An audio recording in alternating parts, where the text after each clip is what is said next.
ভয় ভয় আমাদের জীবনের একটা স্বাভাবিক প্রক্রিয়া না।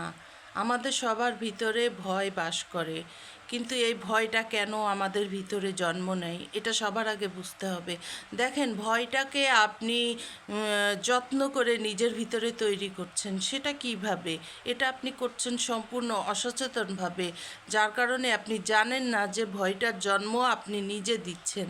আপনাকে ভয়টাকে জন্ম দেওয়ার জন্য সচেতনভাবে আপনাকে চিন্তা করতে হয়, কল্পনা করতে হয়, এবং আপনি যখন সচেতনভাবে নেগেটিভ ওয়েতে সচেতনভাবে চিন্তা করেন, কল্পনা করেন, সেটাই আপনার ভিতরে একটা ভয়ের জন্ম হয়। কিন্তু দেখেন, 99% সময় এগুলো বাস্তবে রূপান্তরিত হয় না, বাস্তবে ঘটে না। সেটা আপনি আপনার অতীত জীবন থেকে প্রমাণ করতে পারবেন যে এগুলো শুধুমাত্র আপনার মনের ভিতরে চলা নেগেটিভিটির জন্ম দেয়, এবং নেগেটিভিটির থেকে এগুলো তৈরি